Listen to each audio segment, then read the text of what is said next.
Au nom du Père, du Fils et du Saint-Esprit. On est dans un lieu saint, on peut se laisser aussi aller à la prière, d'autant plus que ce que je découvre avec joie et plaisir, c'est la présence d'une relique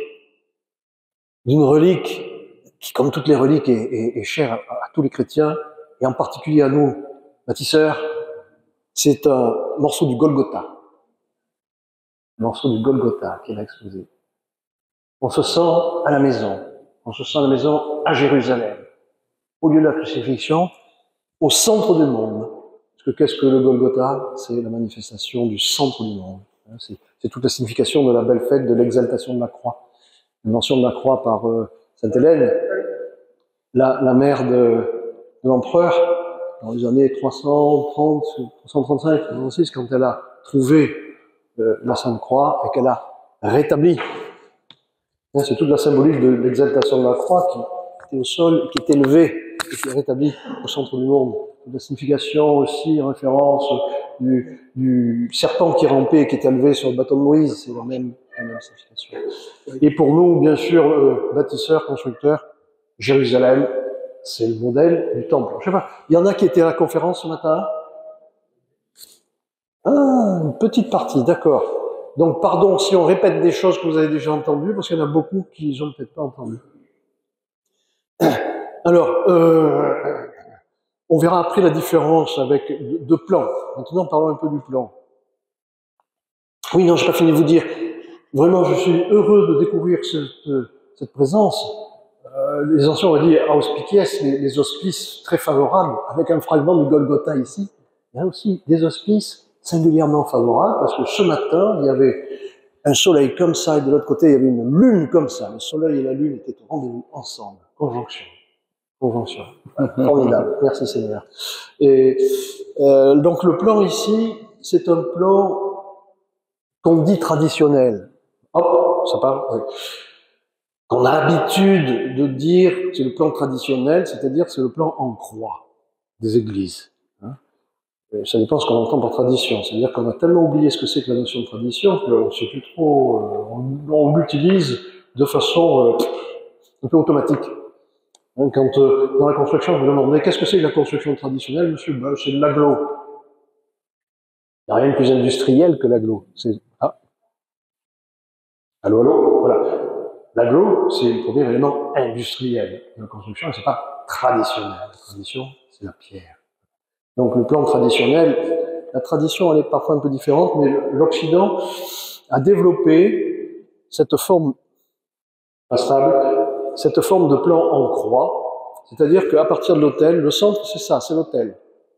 Alors normalement c'est la croisée du transept, mais souvent l'autel était implanté dans le cul de four, dans l'abside principale.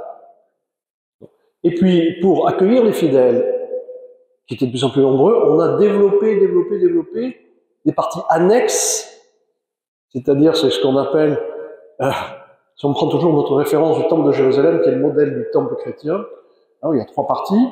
Le temple chrétien est à l'image du temple de Jérusalem en trois parties, avec trois enceintes. Si on parle du plus important au moins important, c'est le Saint des Saints, le lieu de la présence, le lieu de la Shekhina. Et puis, il y a le Saint, c'est-à-dire la nef, qui correspond à la nef. Et puis, après, il y a le narthex, où se tiennent les catéchumènes. Et à un certain moment, d'ailleurs, dans la liturgie, c'est dans la liturgie byzantine, d'ailleurs, j'ai fait Saint Jean Chrysostome, la liturgie est toujours en deux parties. La liturgie des catéchumènes, d'abord, et la liturgie des fidèles. Et entre les deux, le prêtre dit catéchumènes, sortez par trois fois, qu'il n'y ait aucun catéchumène qui reste. Et nous, les fidèles, venez, prions encore et encore. Donc il y avait trois parties bien marquées. Et aujourd'hui, il en reste toujours le porche. Faut pas que je me tourne comme ça. L'entrée, qui est ce qui reste du narthex, où tout le monde pouvait accéder, et le Saint, nous trouvons, qui est la nef, et le Saint des Saints, où, dans l'Ancien Testament, seul le grand prêtre entrait, seul, et à tour de rôle, chacun remplissait son office. Et Vous vous souvenez de l'histoire de Zacharie, peut-être, le père Jean-Baptiste. C'était à son tour, entré à l'autel, où il n'a pas cru l'annonce de l'ange, il est devenu muet. Donc ça, c'était l'autel, le Saint des Saints, et ces trois parties restent dans certaines églises encore marquées par, entre le Saint des Saints et le Saint, par la table de communion, ou le jubé, différents mots qui désignent des ouvrages qui sont légèrement différents en consistance et en taille, mais qui ont la même fonction. Dans les églises orthodoxes, c'est l'iconostase, qui sépare le Saint des Saints du Saint autrement. Alors, dans les églises occidentales, la croix a été développée, le plan en croix s'est développé, un peu par conséquence, je dirais. C'est pas qu'on a voulu systématiquement, initialement, faire une croix, c'est que, de toute façon, le plan à la base, c'est le carré. Et du carré se développe la croix, surtout quand on développe une branche, principalement. Voilà. Donc, pour accueillir des fidèles, pour accueillir du monde, alors il y a la nef principale, puis après il y a les collatéraux. Parfois, on rajoute encore, comme ici, on double les collatéraux, parce qu'il y avait beaucoup de monde, il faut pouvoir accueillir beaucoup de monde. Et vous allez voir, par comparaison, que à Notre-Dame de Beauvoir, l'équipe ancienne avait choisi une autre configuration, un autre type de plan. Voilà. Alors, juste un mot sur l'acoustique, peut-être, et puis après, Franck va nous expliquer comment ça se construit, qu'est-ce qu'on voit comme voûte, comme type de voûte. Au niveau de l'acoustique, ici, c'est pas mieux qu'en bas. C'est terrible. En bas, la question ce matin s'est posée, pourquoi il n'y a pas, pourquoi on n'a pas prévu d'orgue s'entend d'orgue, de grandes orgues avec un buffet, comme ici, parce qu'en bas, c'était impossible, ce serait impossible, c'est l'acoustique totalement ingérable, et dans ces églises-là, avec des voûtes élevées, l'orgue est possible s'il est puissant, parce que c'est par la puissance qu'on compense la mauvaise acoustique, la mauvaise qualité de l'acoustique dans ces églises-là. Je rappelle, ce matin, on a fait un petit rappel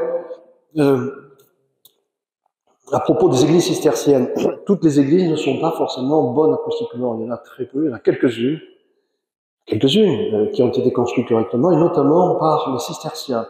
Je fais allusion aux trois sœurs provençales, Sénanque, Sylvacane et le Toronnet, notamment, ici, et qui ont la particularité d'être en pierre apparente, dès la conception, et qui sont d'une perfection sonore extraordinaire.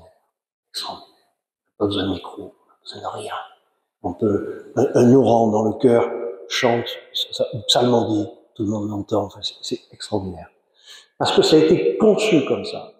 Je mentionnais que une étude du CNRS des années 70 avait fait une campagne de mesure et était arrivée au constat de la perfection sonore de ces églises-là sans pouvoir l'expliquer.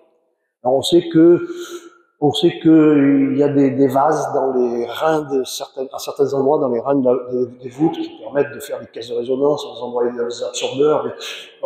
Mais enfin, c'est pas tout d'avoir mis en œuvre, il a fallu le concevoir. Savoir qu'il fallait faire ça à tel endroit pour obtenir tel résultat. Déjà, c'est un grand mystère. Voilà. C'est partie des secrets.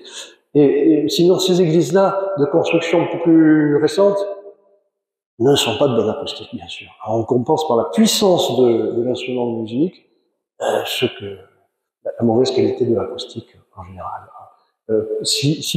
Quand l'église est pleine, lorsque l'église est pleine, pour les grandes fêtes par exemple, si le prêtre voulait célébrer tout seul, parler tout seul, personne n'entendrait. Parce que l'acoustique est mauvaise et il y a beaucoup de résonance. Il faudrait parler fort et très lentement pour que la résonance, qui est énorme, ne fasse pas interférence. Voilà. Donc, on verra les différences avec les gens au niveau du plan. Au niveau de l'acoustique, on est aussi mauvais ici qu'en bas. C'est pas tout à fait le même développement en hauteur. Alors ici, c'est un peu en croix. En bas, il est plus centré. Et la couverture n'est pas la même. Ici, ce sont des voûtes croisées. Donc, Franck, je te laisse vous expliquer peut-être tout ça. Oui. Voilà, donc bonjour à tous. Je suis Franck Dubuisson, tailleur de pierre, compagnon passant tailleur de pierre du Devoir. Et bon, évidemment, moi, quand je suis dans ce genre de lieu, ça me parle de suite. Je vois de suite la pierre, que je reconnais facilement. Ce sont des carrières très locales à Istres, carrières de la colline, sûrement des anciennes carrières qui étaient sous nos pieds, hein, peut-être, ou pas très loin. Pierre tendre à ferme. On reconnaît bien les anciens aspects de taille d'origine. On a des veillages qui sont ici. Donc les pierres avant étaient toutes évidemment extraites en carrière, localement, taillées soit en carrière, soit sur place. Des fois, ça pouvait passer par des ateliers de taille de pierre, évidemment. Mais la plupart du temps, c'était taillé en carrière ou sur place directement sur le chantier. Voilà. Après, que vous dire là-dessus? J'aimerais bien peut-être vous laisser m'interroger sur la question. Il y a beaucoup de gens qui se demandent comment ça tient, ces édifices en pierre. Pour moi, c'est d'une telle logique. La pierre, c'est un matériau qui travaille toujours en compression. C'est-à-dire que toutes les forces sont reportées vers le bas. C'est un matériau qui travaille mal en traction. Si on tire dessus, la pierre va se casser. Mais par contre, si on appuie dessus, on a ces forces qui vont venir bien se renvoyer vers le bas et la pierre travaille très bien en compression. Donc tout ce que vous voyez là, ce sont des systèmes souples, des petits modules qui vont pouvoir se déformer, jouer avec le temps, prendre des formes un peu différentes selon le sol, sans casser. D'ailleurs, on voit très bien quand vous regardez ces voûtes, on voit que vous avez des ouvertures qui sont, par exemple là-bas, au niveau du cœur, vous voyez que l'arc, c'est déjà ouvert. Alors qu'est-ce que ça veut dire? Ça veut dire qu'on a les deux murs à gauche et à droite qui se sont ouverts. Pourquoi? Parce que les voûtes qui sont au-dessus ont poussé, à droite et à gauche, et il n'y avait peut-être pas assez de masse au niveau des contreforts, au niveau des absidioles, pour reprendre en fait ces forces-là. Voilà. Mais ça n'empêche pas que ce sont des systèmes qui vont marcher. Tant que la voûte fait son œuvre, tant que toutes les pierres ont plus de matière en haut qu'en bas, ça va marcher, ça va pas tomber, hein, faut pas s'affoler pour ça, quoi. Voilà, donc c'est des systèmes souples qui vont se déformer, qui vont travailler avec le temps. Voilà, alors moi j'y vois aussi des arcs, donc à chaque fois que je regarde ça, pour moi ce sont des cylindres. Mon métier c'est d'être appareilleur, donc je travaille beaucoup évidemment avec de la géométrie. Je suis dans un monde de géométrie constante. Donc j'y vois des pénétrations de différents cylindres qui se croisent. Comment est-ce qu'on fait pour tailler ces pierres? Et il ne faut pas se dire que c'est fait n'importe comment, hein. Tout est dessiné. Mon métier, c'est de dessiner justement ce genre d'édifice pour que ça ne tombe pas à la fin. Voilà. Et donc il y a des méthodes de tracé, il y a des logiques à avoir qui sont des méthodes qui nous viennent de très loin de toute façon.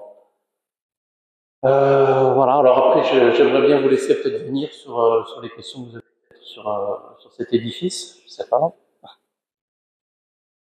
Pour prendre le micro, je fais circuler. Ouais. Si vous avez des questions, vous donnez le micro. Si vous n'en avez pas, non, aussi. Alors, Jean-Jacques, et puis après, monsieur. Bon, c'était juste une précision, parler des lits. Oui, des lits de la pierre, oui.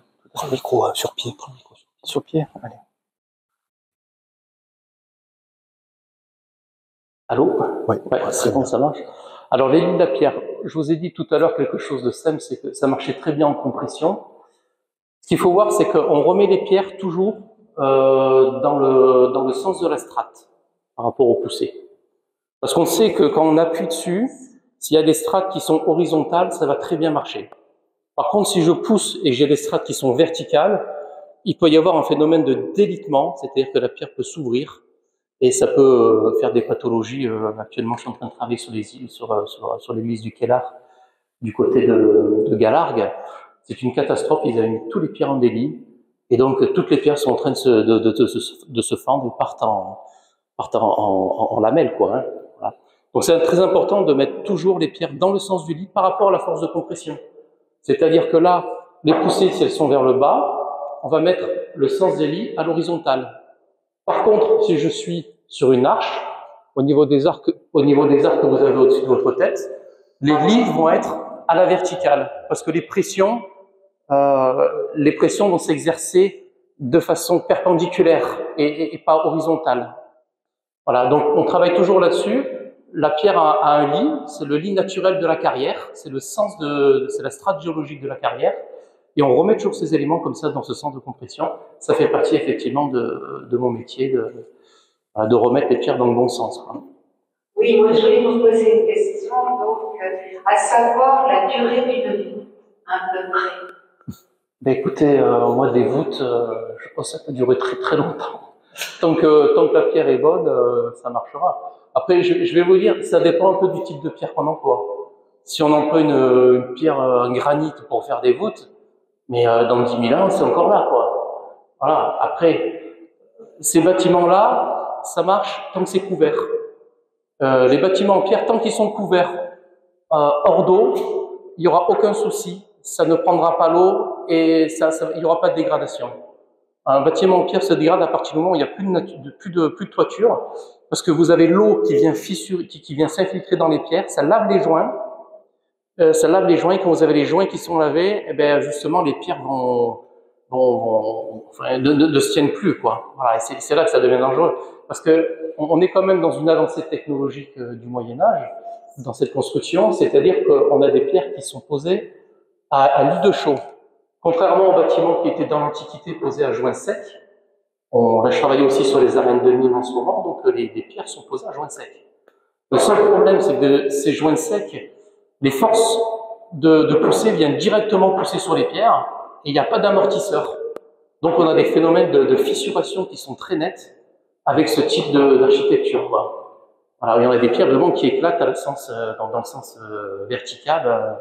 Alors que là, le fait de mettre un lit de chaux entre les deux, vous avez ce petit lit de chaux qui vient faire amortisseur, qui vient bien répartir les forces. Voilà, donc tant qu'un bâtiment comme ça, j'aurais tendance à dire, est hors d'eau, ben ça tiendra, quoi. Hein. Voilà. Par rapport à ce que vous dites sur les voûtes, le fait d'être hors d'eau, la chapelle Saint-Étienne qui a été reprise, les voûtes, elles sont en plein ciel, elles sont complètement hors d'eau. Elles vont en tenir combien de temps? Alors effectivement, moi j'ai travaillé sur Saint-Étienne quand j'avais mon entreprise. Là, on voyait parfaitement la dégradation d'un bâtiment qui a plus sa voûte. Hein. Voilà, c'était très clair. Il y avait un pilier qui avait 50 cm de faux aplomb qu'on a démonté, qu'on a remonté. La première intervention que j'ai faite sur Saint-Étienne, c'était justement pour le mettre en sécurité. Donc là, on avait fait un coffrage complet en bois, qu'on avait mis dessous pour tenir la voûte, hein, pour pas que ça aille plus bas, quoi. Donc elle avec des coins.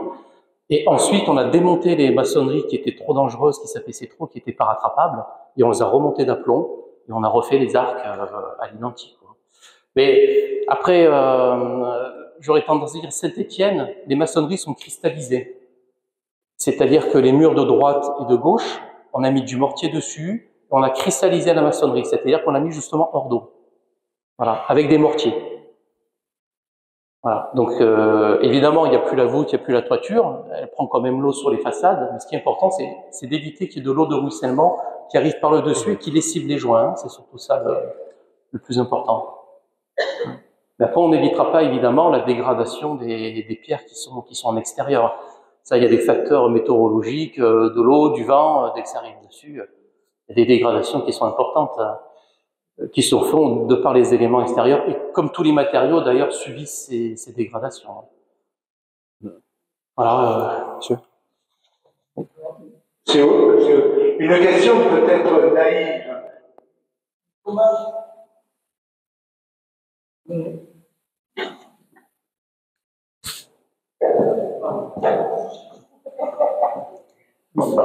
Voilà.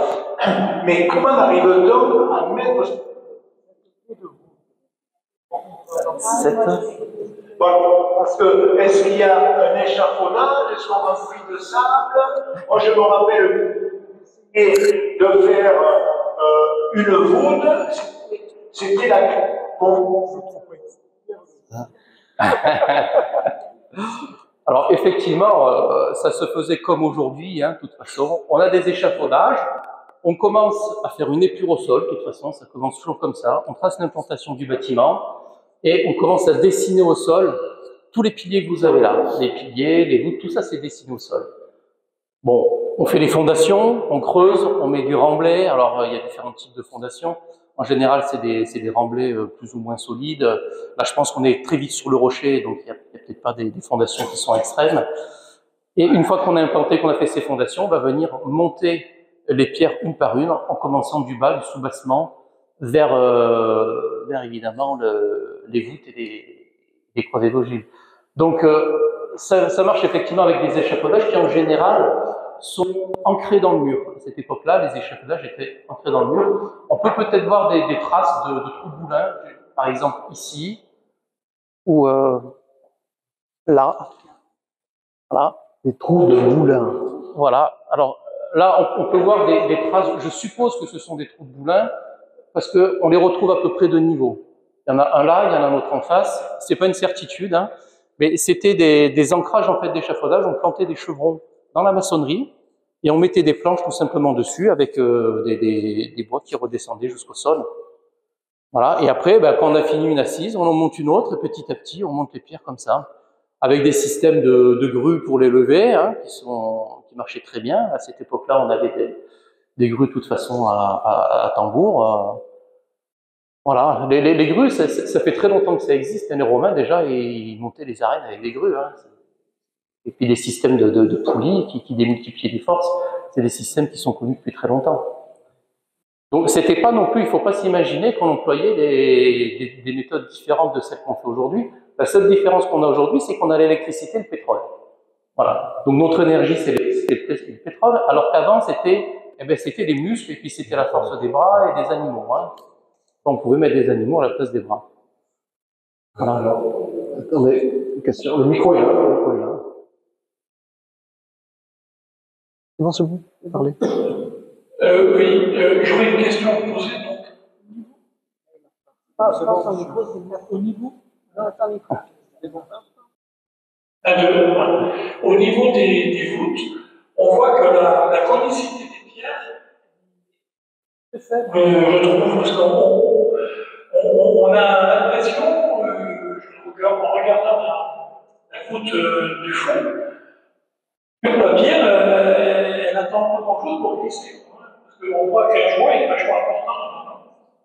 Oui, oui, tout à fait. Alors, bon, vous me dites conicité, pour moi, c'est une sphère. C'est une demi-sphère.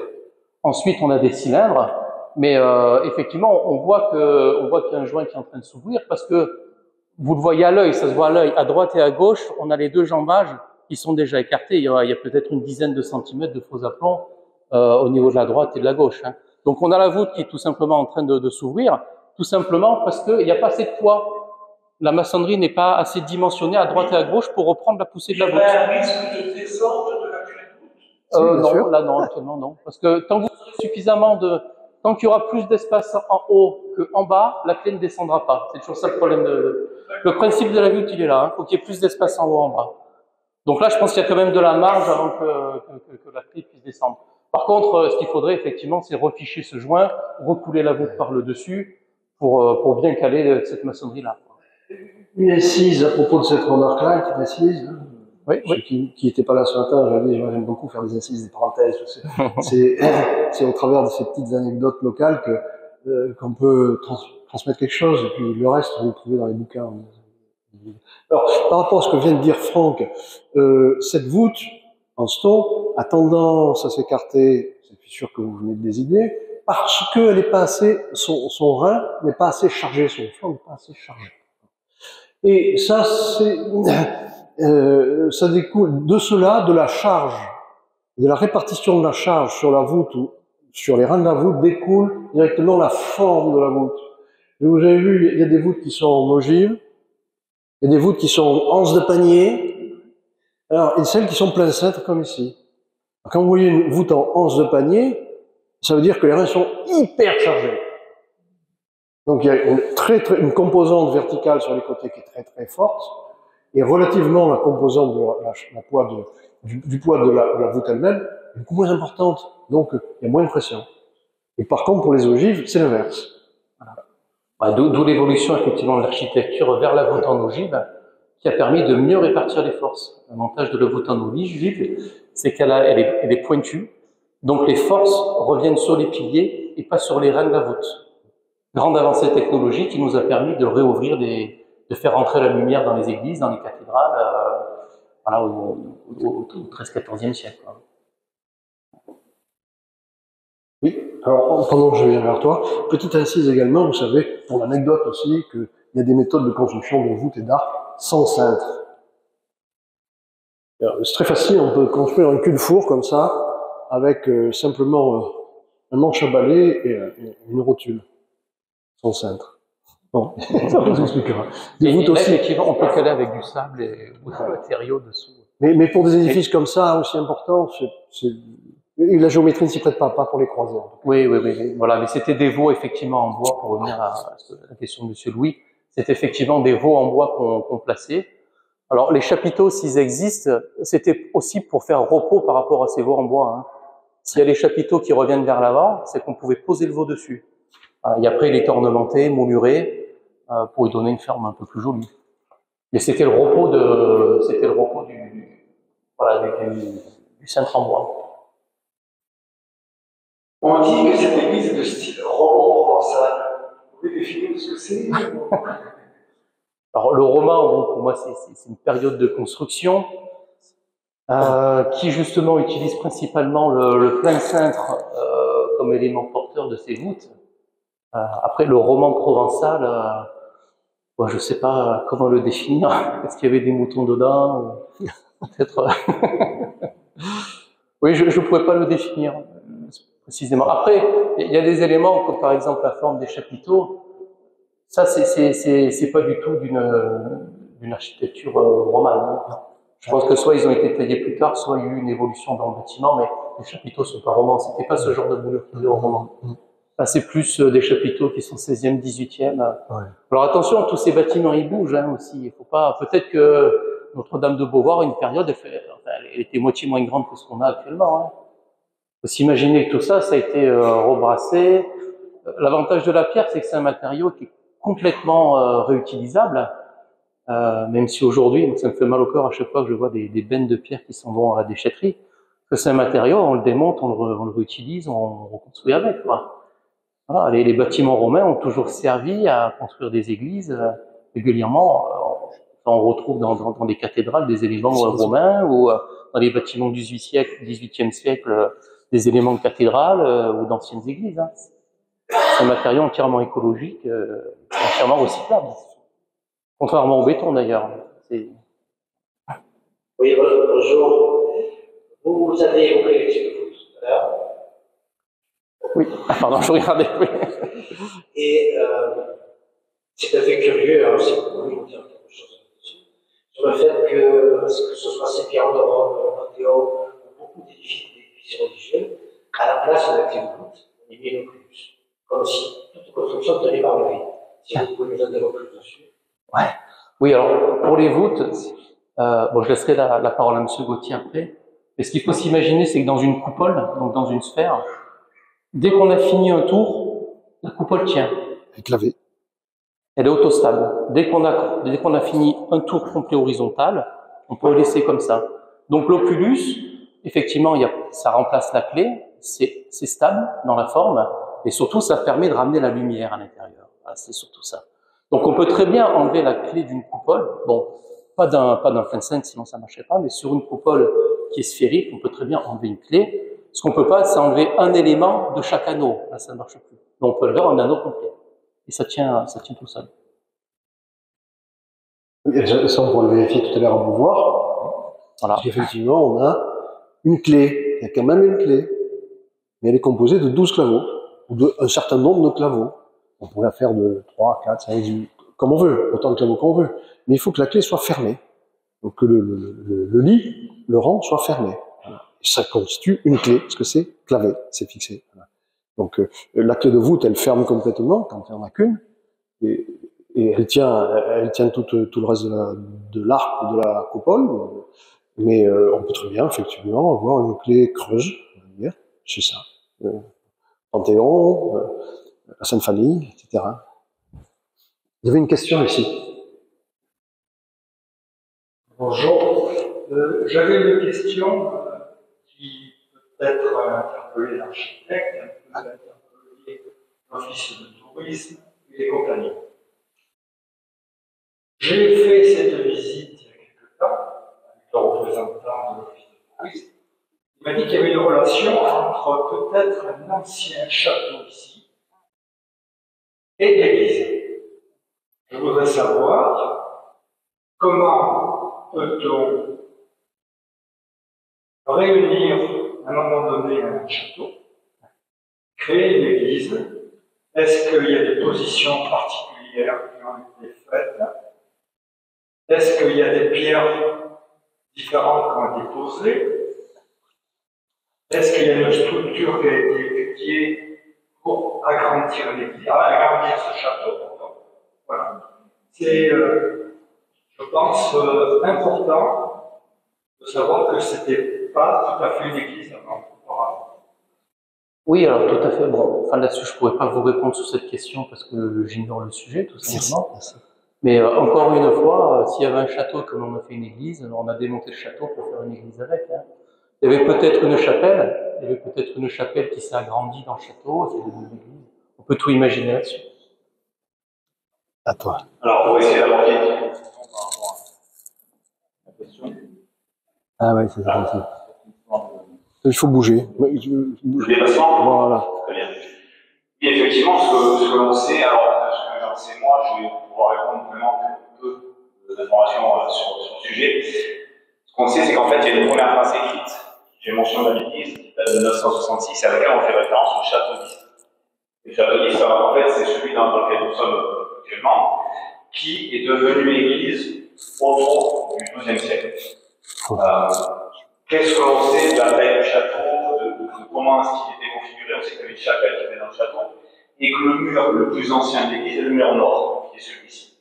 Donc a priori, on était donc sur cette partie-là, cette partie ici, on était donc en haut du château, qui dérivait donc vers le sud de ce côté. De quelle manière ça a été réutilisé? Aujourd'hui, que plus d'infos, d'archives, je ne les ai pas, je n'en ai pas pris connaissance. Mais voilà, cette évolution s'est passée à peu près au XIIe, et donc on est passé du castrum d'Istro, le château d'Istre, la première phase écrite, à une église de style roman, et qui a évolué au fur et à mesure. On voit beaucoup d'évolutions, on les voit dans les pieds ici, on voit des traces d'anciennes marches, on va trouver ici derrière la statue aussi. Donc voilà, pas mal d'évolutions. Comment est-ce que les biens ont été utilisés? Aujourd'hui, je ne pourrais pas apporter plus de précision. C'est une très bonne question, on essaiera de se renseigner pour voir si prochainement on se répond un peu plus à cette question. Alors, c'est vrai que ce qui est toujours intéressant, c'est quand on a des travaux où on refait les sols, la dalle est cassée, et là, c'est là vraiment qu'on peut revoir les anciennes traces des murs, etc. Voilà, enfin, souvent, actuellement, je travaille sur Montpellier aussi, l'église Sainte-Anne. Bon, ben voilà, on a cassé le sol, donc évidemment, on tombe sur des tombes qui sont partout. Mais on retrouve aussi les murets, on retrouve les anciennes fondations des bâtiments. Il y a de l'histoire partout, on peut creuser, on trouvera encore de l'histoire, des traces d'histoire, on va pas tout casser quand même. Mais effectivement, partout, les couches de l'histoire sont tellement superposées. Et la pierre, j'insiste là-dessus, je voudrais rebondir et insister encore sur ce qu'a dit Franck tout à l'heure, c'est le matériau le plus recyclable qui soit. Et parmi tous les exemples de recyclabilité, si vous me pardonnez ce néologisme, ce barbarisme, souvenez-vous, pour ceux qui ont visité la Grèce, le pillage des vestiges grecs. Hein, on sort du champ des vestiges et on jette un coup d'œil sur les maisons environnantes. Oh, tiens, ça c'est un morceau de ça, ça c'est un morceau de ça. C'est très facilement, c'est le matériau le plus réutilisable et recyclable qui soit. Maintenant, aujourd'hui, dans le cycle vertueux de la construction, c'est le matériau parfait. On ne dira jamais assez. Oui, tout à fait. Voilà. Donc on a bon espoir quand même, avec la pierre massive, d'en faire quelque chose d'intéressant, parce que ça correspond à toutes les demandes architecturales aujourd'hui. Durabilité, cycle de CO2, petit cycle de CO2 bas. Voilà. Mais bon, on n'arrive pas à percer à cause, on va dire, un peu du lobby des bétons, et puis surtout des méthodes de calcul. Aujourd'hui, on nous demande que tout ouvrage soit calculable, et la pierre, c'est très compliqué à calculer en fait. C'est ça notre difficulté. Parce que c'est des petits modules qui sont assemblés les uns avec les autres, avec un mortier qui a une autre densité entre deux, et c'est très difficile en fait à calculer, les ordinateurs n'arrivent pas à le calculer. Voilà, c'est juste ça qui nous pose problème, quoi. Alors que le béton, c'est des grandes poutres en béton, des grands aliments droits, on sait que quand on appuie là, bon, c'est réparti uniformément. Hein. Donc on a les normes qui existent pour le béton, mais pas pour la pierre. Si je peux une nouvelle incise, une nouvelle parenthèse à ce sujet, on a failli en parler ce matin, on l'avait évoqué, on n'a pas trop insisté, mais c'est à mentionner. Pendant ce beau chantier de Notre-Dame, de la Sainte Famille, on a eu, c'était vraiment beaucoup de découvertes, et une des naissances qui a été célébrée, c'est la naissance d'un nouveau logiciel. Alors on n'y est pour rien, mais il se trouve que un doctorant de l'école des mines d'Alès, qui nous a accompagnés dans le projet, dès le début, qui nous a accueillis chez elle pour le conclave de faisabilité, qui ensuite nous a suivis avec M. Marc Vache, lui, qui est le spécialiste du département des ouvrages spéciaux à l'école des mines d'Alès, et qui a suivi le chantier jusqu'au bout. Il y avait un doctorant à l'époque qui travaillait sur un logiciel qui permettait de calculer les mouvements d'éléments discrets. Tous les logiciels de calcul dont on disposait jusque-là, dont disposaient notamment les bureaux de contrôle, qui nous ont mené la vie dure, et à cause desquels on a dû introduire du béton, qui est une hérésie dans le mur en pierre, non? S'il y a des questions là-dessus, on y reviendra, je passe. Et on avait un seul logiciel qui calculait le GRQ par élément fini, c'est-à-dire qui est fait pour le béton, pour des grandes surfaces, mais pas par élément discret. Et il y a eu un doctorant qui travaillait là-dessus, et pendant le cours de construction, nos calculs étaient faits, le chantier était en route déjà, il a mis au point ce logiciel, qui après a suivi sa vie. C'était très difficile et très long après pour avoir les accréditations, pour pas se faire passer par devant, pour pas se faire torpiller, etc. Il devrait être en service maintenant 20 ans après les bureaux d'études. Et c'est un logiciel qui a été conçu initialement pour calculer le déplacement du ballast sous les voies du TGV. C'est-à-dire pour modéliser, pour savoir le morceau de ballast qui est là, quand le TGV passe à telle vitesse, où est-ce qu'il va aller. On est compte de la puissance de calcul qu'il fallait, et aujourd'hui, petit à petit, avec les progrès du numérique, avec le progrès de la puissance de calcul de notre technologie, on peut modéliser ça. Donc, application au bâtiment, on peut désormais modéliser, c'est un travail colossal, mais on peut modéliser le déplacement de chaque pierre, de chaque élément, sous secousse, par exemple, notamment dans le cadre des secousses sismiques. On pouvait que l'imaginer, alors maintenant on peut le calculer et on peut le modéliser. Ce logiciel-là est né en même temps que l'église, on n'a pas pu s'en servir, mais on l'a fait tourner un petit peu, notamment sur la façade, et bon, c'est intéressant, c'est passionnant le résultat que ça peut donner. Et c'est très important de signaler ça parce que c'est un peu une révolution.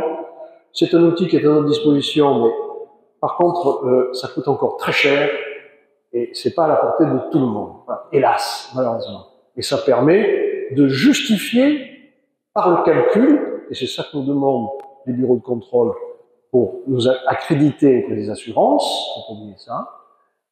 Ça permet de justifier par le calcul le comportement de la pierre en situation critique. Et évidemment, c'est encore un peu hors de prix. Il y a Jean-Jacques qui va intervenir. Non, Jean-Jacques Montand.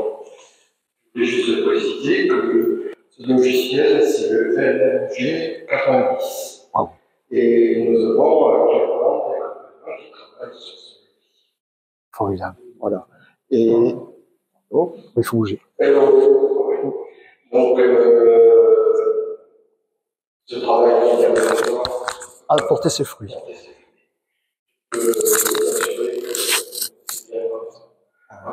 Et ça va nous aider surtout parce que le problématique que rencontre c'est que le béton, c'est un passage obligatoire pour les appels d'offres de passer par le bureau d'études béton pour les prises d'ouvrage. Par contre, pour la pierre, c'est là en plus en passer. Alors que ça serait intéressant d'obliger les maîtres d'ouvrage de passer par des bureaux d'études qui ont le logiciel. Voilà, et on souffre de cela. Moi, j'ai passé toute ma carrière à souffrir de cela. Mais bon, j'espère qu'un jour, on aura la possibilité de dire notre nom. Je voulais juste préciser que pour le flou, bon, c'est un appareil, on a parlé de comment l'église de la Sainte Famille. L'église de la Sainte Famille, elle est posée avec un couronnement horizontal. Alors, vous voyez, bon, là, c'est visible, puisque ça a été enduit, et puis ensuite, les joints ont été malheureusement là, restitués comme un tailleur de pierre pouvait le faire. Bah, donc, je ne sais pas si c'est un coup de foudre ou non. Pardon. Un piqué l'enduit. Oui, c'est moi qui parle, Jean-Jacques. Je te disais, c'est qu'en fait, il faudrait piquer l'enduit pour savoir si c'est vraiment un coup de foudre derrière.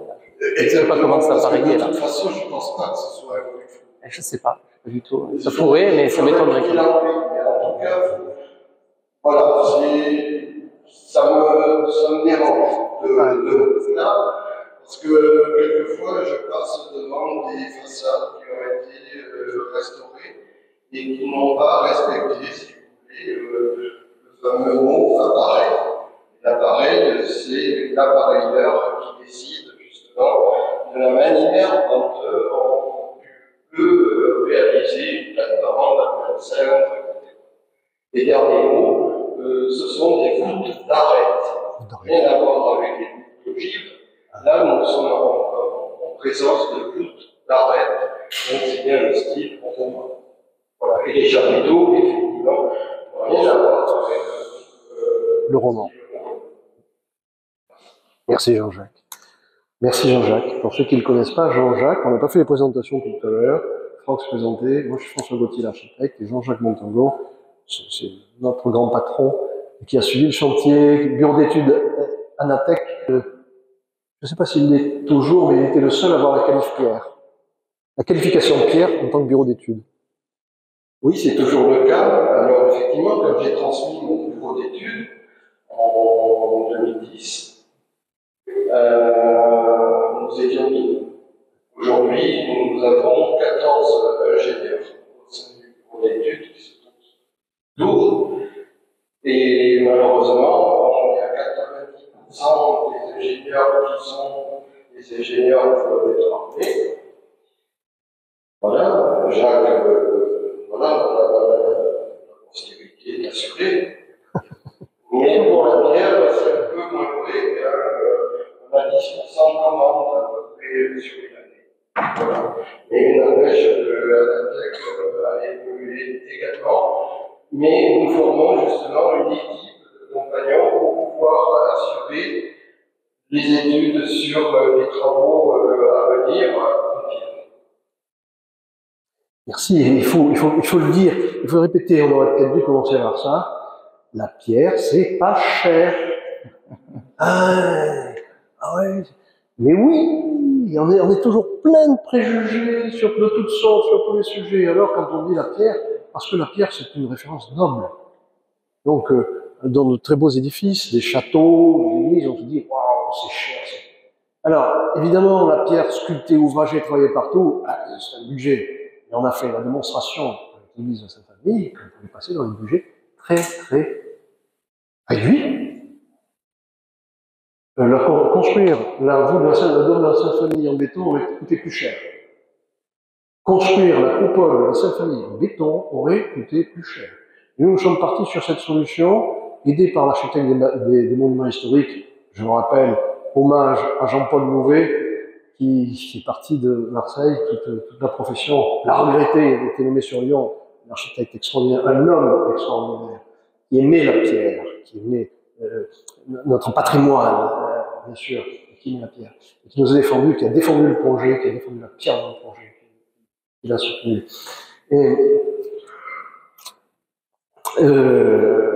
Mais auparavant, on s'est appuyé pour... Oui, Jean-Paul Louvet a orienté le projet de la coupole sur la pierre, alors que nous étions partis sur une coupole en bois. La même forme de la coupole, mais en bois. Pourquoi? Parce qu'on est dans une zone sismique forte, et donc le bois a une excellente réponse sismique, il est souple. Bon. Et de toute évidence, il est apparu à tout le monde, notamment grâce à Jean-Paul Louvet, qu'il fallait faire ça en pierre. C'est à partir de là qu'a commencé l'histoire du chemin, qu'on s'est rencontrés, nous tous ici unis, affectueuse et unie, on a travaillé. Voilà. Alors, pour dire que aussi, l'élément qui a aidé, c'est notre référence. Nous, cabinet d'archi, moi j'avais déjà une référence en pierre, un immeuble d'habitation, daté de 94, je crois, ouais. On avait réalisé un immeuble d'habitation standing pour une holding du groupe EDF, H4, à Marseille, un immeuble de 12 logements en pierre porteuse massive. Ah, pourquoi je veux dire par porteuse massive? Parce que, raisonnablement, quand on réfléchit, quand on décompose les composants de la construction, d'un mur, d'un bâtiment, et qu'on analyse leur coût, on se rend compte que c'est la main-d'œuvre qui constitue le plus gros poste. Et sur un mur courant d'une maison dite traditionnelle, référence à ce que je disais tout à l'heure, c'est-à-dire industrielle avec de l'agglo, il y a une passerelle de l'extérieur, si on parle de l'extérieur à l'intérieur. Sur 1 mètre carré, vous avez déjà les ouvriers qui interviennent sur l'enduit. Ensuite sur la pose de l'agglo. Ensuite sur le doublage. Ensuite sur le placo. Ensuite sur la peinture. Si vous prenez la pierre, vous avez une passe. Donc vous avez dit, ça doit être moins cher. Donc on a joué le jeu, on s'en est ouvert au maître d'ouvrage. Le maître d'ouvrage, à l'époque, qui était un groupe de EDF, a dit, écoutez, essayons. Et l'entreprise qui a été présélectionnée, c'était Gagneron, à Marseille, qui existe toujours, a dit, écoutez, je joue le jeu, on va chiffrer à livre ouvert une variante agglo, traditionnelle, béton, et la variante pierre. C'est-à-dire qu'on est allé choisir notre pierre, on a choisi à Caméra, d'ailleurs, je crois, la même, et à la grande surprise, très honnête, de l'entreprise elle-même, c'est moins cher. Moins cher de 30%. Clac, contrat signé, immédiatement. Et c'est parti. Alors, ce que je veux dire, la pierre, c'est pas cher. Ne vous en privez pas. Vous voyez qu'il y a de très bons professionnels pour vous accompagner. Non, mais il faut se faire la publicité, c'est normal. Alors, un autre point que je voulais dire, on va accélérer par le timing. On va changer. On va descendre vers la Sainte Famille. Il y avait un lien dont on avait oublié de parler entre la Sainte Famille et Beauvoir, mais on en parlera peut-être en bas, c'est les cloches et les clochers. Et je voulais vous redire, il n'y a pas de questions naïves, il n'y a pas de mauvaises questions. On est là pour répondre, poser vos questions. C'est bien on se écouter la bonne parole, mais c'est mieux qu'on réponde à vos questions. Donc il n'y a pas, n'ayez pas peur de poser des questions, il n'y a pas de questions naïves ou mauvaises. Tout est bon, toutes les questions sont bonnes. Merci. On descend, on se retrouve à Notre-Dame, à la Sainte Famille. Rebonjour pour ceux qu'on a déjà vu. Qui n'était pas là tout à l'heure? Qui vient pour la première fois dans la journée? Bon, tout le monde était là ou cet après-midi ou ce matin à la conférence. Ça? Bon. Alors, c'est bon, ça va être plus court. Donc, on est attentif à vos questions. Soyez un peu plus dynamique sur les questions. Si vous avez, maintenant que on peut faire la comparaison, alors entre 1000 ans d'histoire nous séparent, pas tout à fait quand même. Si on cherche les fondations de Notre-Dame de Beauvoir, on va peut-être monter à 1000 ans ou plus, mais moins de ça nous sépare. Mais enfin, il y a de toute évidence, et malgré les apparences, beaucoup moins de choses qui nous séparent que celles qui nous rapprochent. Je suis un peu fatigué. Bon. Contrairement aux apparences, parce que de l'extérieur, et pour beaucoup, cette église de la Sainte Famille, dit « Waouh, elle est moderne, des formes, machin. » Mais pas du tout. Elle respecte la tradition, et ce sont exactement, j'espère que vous l'avez compris au bout de nos explications, exactement les mêmes choses qui en sont mises en œuvre. Ce sont exactement les mêmes symboles, ce sont exactement les mêmes fonctions, alors qu'ils sont faites d'une façon comme ci ou comme ça, mais ce sont exactement les mêmes choses que l'on retrouve avec allez, on va dire un tour de main, une patte. On dirait une patte pour ceux qui dessinent, un tour de main pour ceux qui exécutent, bon, différents et particuliers, et qui sont conjoncturels. Les différences entre eux sont conjoncturelles, c'est une adaptation. Non pas un désir particulier, c'est une adaptation à des conditions économiques. C'est une adaptation plutôt aux nécessités du programme et aux contraintes économiques. Il y a une nécessité pour la ville de Nice d'avoir une église de 750 places et un budget qui qui est tout petit, contrairement au budget dont disposaient nos anciens quand on construisait des cathédrales. C'est pas la même chose. Parce que les gens étaient plus investis, peut-être. Parce que les fidèles étaient plus investis. Les fidèles s'investissaient plus et donnaient plus, certainement, à ceux qui avaient plus d'importance pour eux, à cette époque-là, qu'aujourd'hui. Alors c'est à nous, fidèles, de réinvestir notre patrimoine pour faire en sorte qu'il soit meilleur et entretenu, surtout maintenant. Donc c'est ça la différence. La différence, c'est l'adaptation conjoncturelle à des contraintes techniques et des nouvelles nécessités. Sinon, le principe est le même. Il n'y a pas de modernité au sens où on l'entend aujourd'hui. Aujourd'hui, on a l'impression qu'on a tout dit et qu'on a dit le mot sacré. Modernité, c'est la modernité, il faut respecter la modernité. Tout ce qui est ancien, c'est pas bon. Versus modernité. Parce que c'est moderne, c'est beau, c'est bon, il faut aller. Donc ça sous-entend cette espèce de notion de progrès que je ne comprends toujours pas. L'humanité va en régressant. Elle ne va pas en progressant. Donc les différences qu'on voit aujourd'hui, c'est une adaptation à des circonstances et des conditions qui sont plutôt contraignantes. Et au milieu desquelles on est arrivé à donner le meilleur jeu. Alors un détail encore une incise suite à la remarque de Rémi, que je voudrais faire, et par anticipation ou pas, je ne sais pas, par rapport à la dernière conférence qui aura à 18h, sur le renouveau de l'architecture contemporaine, etc. On voit beaucoup dans l'architecture religieuse, l'architecture, on ose à peine parler d'architecture sacrée. Parce que ça sous-entend qu'il faille accepter la conception du sacré, et aujourd'hui, c'est pas la mode, quoi, hein, sacré, oh là là. Comment vais-je être considéré? Regardez, si je parle de sacré. Bon, donc, on ose à peine l'aborder. On est dans une situation ubuesque, hein, d'inversion de valeur. Bon, c'est pas la peine que je développe, je crois que beaucoup sont sur la même longueur d'onde. Mais, par rapport à l'architecture, et à l'architecture sacrée, on voit aujourd'hui se développer une certaine architecture où il y a beaucoup d'individualisme. Et où, de même que dans l'architecture sacrée, l'architecture courante, l'architecture administrative, des bâtiments d'habitation, hein, là, les architectes, les concepteurs aiment bien mettre leurs pattes, s'identifier, se faire reconnaître. Dans les concours, les grands concours internationaux, il faut qu'on reconnaisse, l'architecture, la signature de Jean Nouvel, ou celle de Foster, ou celle de Rudy Ricciotti, mon ami Rudy, ou tel autre. Il semble qu'il faille se distinguer absolument, s'individualiser, et mettre sa patte. Bien, on a tout faux en matière d'architecture sacrée. Et ici, il n'y a pas de patte, il n'y a pas de signature, il n'y a pas d'individu qui s'est marqué.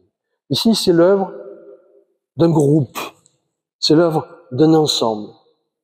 Il y a un concepteur, il n'est pas tout seul, il y a des concepteurs, il y a des réalisateurs, c'est la réalisation d'une famille entière. Et chaque élément de cette famille s'est fondu dans cet ensemble-là, donné toute son âme dans cet ensemble-là, et dans cette union-là. Il n'y a pas d'individu. Je refuse le fait de signer, de mettre mon nom. D'ailleurs, il n'y est pas. D'ailleurs, il n'y est pas. Vous savez que dans l'art sacré, c'est une constante. Vous savez ou vous savez pas, je sais pas, que les icônes, par exemple, je suis heureux de voir des icônes ici. Les icônes, Dieu merci, reviennent un petit peu en pratique dans les églises catholiques romaines. Et les icônes ne se signent pas. Un iconographe ne signe pas son icône. Si vous voyez une icône signée, c'est pas une icône. C'est pas une bonne icône, précisons. C'est une peinture. Mais une icône, ça sous-entend tout un contexte. Ça sous-entend une préparation, ça sous-entend la façon de le faire. Ça sous-entend une démarche spirituelle. Ça sous-entend l'absorption totale de l'individu qu'il fait dans l'objet qu'il réalise. Ça sous-entend l'effacement de l'ego. Ça sous-entend l'effacement de l'individu. Ah oui, on est dans le sacré. Alors, faut-il que l'architecture sacrée contemporaine accepte la signature des marques trop individualisées? C'est ça la question. Je ne sais pas, j'anticipe peut-être un peu sur la conférence ce soir. Mais voilà mon opinion. Voilà mon opinion, voilà mon vécu. Je veux dire, nous sommes des serviteurs. Notre conception du métier d'architecte, c'est d'être au service. L'architecte, il est au service. C'est un accoucheur, c'est un métier socratique, c'est une maïotique. Le client, il faut savoir faire accoucher le client de son désir et savoir le traduire pour lui dans la matérialité. C'est-à-dire que nous, on est transparent. L'intransparent n'existe pas. Notre perfection, c'est, si tant est qu'on ait ce désir d'y parvenir, c'est de pouvoir être complètement transparent devant la démarche du client, devant le souhait du client, et de pouvoir avoir retraduit au mieux son désir dans 3 dimensions et dans l'espace. Nous, on n'est pas destiné à demeurer et à laisser notre petite poussière gravée dans la pierre. Nous sommes des passants. Nous passons. Et notre ouvrage reste peut-être derrière nous. Voilà. Petite remarque que je voulais faire. Est-ce qu'il y a des questions? Oui. Ah. Tiens.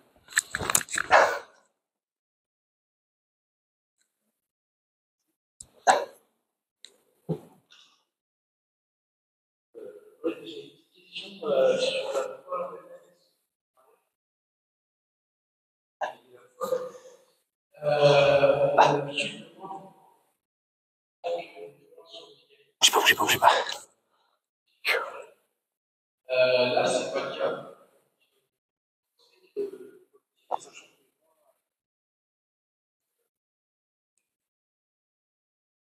Oui, alors effectivement, ça a été une problématique.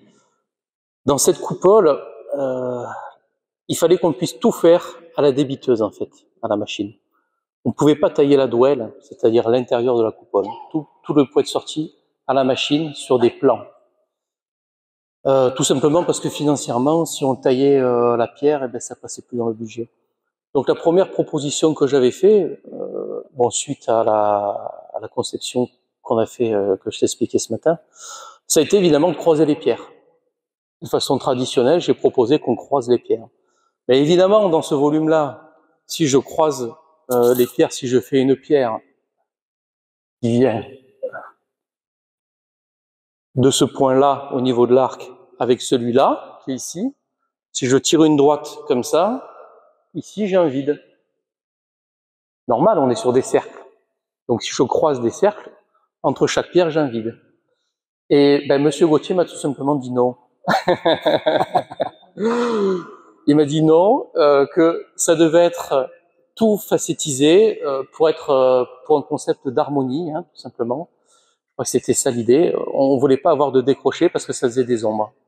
Donc à partir de là, évidemment, j'étais un peu bloqué. Comment faire une coupole en pierre en croisant les pierres sans les croiser? Et j'en suis arrivé à cette solution-là, qui en apparaît le trapézoïdal. Et alors, je t'avouerai que c'était un peu, comment est-ce qu'on dit, un peu aléatoire, mais bon, écoute, ça marche. Finalement, croiser les joints comme ça marche quand même. Je t'avouerai qu'il y a des endroits quand même où on a mis des agrafes. Il y a des chaînages où on a mis des agrafes. Voilà, il y a un premier tour qui a été fait de chaînage au-dessus des plates-bandes. Et après, quand on est passé au module triangulaire, là, les pierres sont agrafées. Donc, ça fait quand même des petits chaînages avec des méthodes traditionnelles, hein, sans béton, puisque les agrafes, on sait très bien que ça marche très bien dans la structure pierre. Les tirants, les tenons, tout ça, ça marche très bien depuis l'Antiquité, quoi. Voilà. Alors maintenant, pourquoi ça marche? Je pense tout simplement parce que les forces sont bien renvoyées quand même. Ouais. Et que le module trapézoïdal permet quand même de claver les pierres l'un dans l'autre, même si c'est pas idéalement clavé. Ça permet quand même de claver les pierres dans le renvoi des forces. Voilà. Mais c'est un peu, c'est une conception d'appareil qui n'a jamais été faite avant, évidemment. C'est une innovation, c'est une innovation. Effectivement, il y a une dispersion de la force par rapport au coup de sabre, qui pas dormir. Non, je vais vous parler des trous. Donc, par rapport au coup de sabre, il n'y a pas l'effet de coup de sabre parce que grâce à cette légère inclination, il y a quand même une dissipation, une dispersion des forces latéralement. Voilà. Et pourquoi le trapèze? Toi, tu le sais, parce que le trapèze est composé de 3 triangles. Voilà. Et que une surface gauche peut se décomposer en facettes planes par la triangulation. Simplement. Voilà. Et on a simplifié la triangulation par les trapèzes. C'est le remarquable travail de Franck. Alors on a encore quelques triangles, on l'avait évoqué ce matin. Vous voyez, au 20e rang et près de la coupole, le 2e rang avant l'œil du dôme, où il y a des triangles qui sont des réductions, comme ceux qui font du tricot savent ce que c'est des réductions. Voilà. Alors les petits trous, madame, les petits trous, il y a un aspect fonctionnel et qui se trouve avoir une intéressante opportunité acoustique. Fonctionnel parce que ces trous, c'est les aiguilletés, c'est-à-dire les angles aigus des trapèzes. Dans un trapèze, vous avez 2 angles obtus et 2 angles aigus. Les angles aigus sont fragiles. Oui. Et donc, dans la manipulation, on en aurait cassé. Donc, alors, on les a précassés, c'est-à-dire on les a sciés de façon à ce qu'ils ne cassent pas. Alors, ce sciage d'angles aigus, une fois qu'ils sont assemblés, vous avez un assemblage de 4. 2 angles obtus, 2 angles aigus. Ça nous donne un losange. Et comme les blocs ne sont absolument pas parallélépipédiques, ni en plan comme ça, puis c'est des trapèzes, ni en coupe non plus, hein, ça part en cône. Hein. Les trous aussi sont un peu coniques, légèrement évasés vers l'extérieur, et ça fait des pièges à son. À la construction, on les a remplis de laine de roche, sur les recommandations du bureau d'études acoustiques qui avait fait une modélisation extraordinaire de tout ça. Il nous avait recommandé de mettre des laines de roche dans les trous, avec différentes densités selon la hauteur. Bon, c'est vraiment délicat. Ça a été un petit plus apporté, c'est pas parfait, mais c'est dû à ça. Voilà. Alors, je sais qu'on aurait bien aimé mettre quelques petites LED dedans pour représenter la voûte étoilée, mais c'est un peu tard. Oui, peut-être. Pourquoi pas. Si vous avez des questions, il n'y a pas de questions naïves ni idiotes. Ouais. Ah, pardon.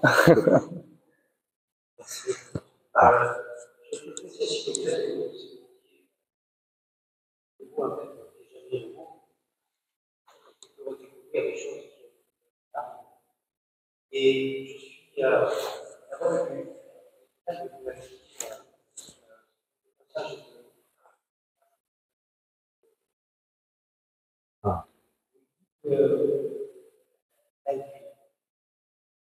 dans des phrases de 63 mots.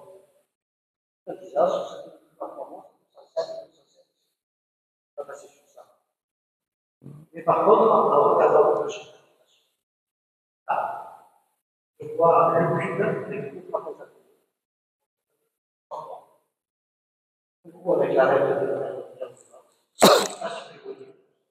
si vous prenez le centre de la base, la plus grande du trapèze, le trapèze de l'histoire, il y a le cube qui est à gauche, il y a le cube qui est à droite, et le cube qui est à droite. Donc, c'est sûr que c'est bien équilibré. Formidable. Pardon. Merci. Alors là, je me tourne vers Rémi. Rémi, on a un futur conférencier sur les nombres. Sur les nombres Vitruve et on va trouver Platon derrière.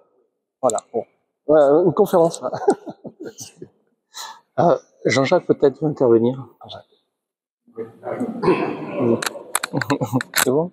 Non, je voulais juste profiter pour répondre complément à Titouan. Nous avons le trait de Charpente, et là, nous avons le trait de la bonté de Fos-sur-Mer. Honnête compagnon passant de tailleur de pierre du devoir. Merci Franck pour ton travail. Eh ben, écoute, sans lui, on aurait eu quand même de sacrées difficultés. Encore merci.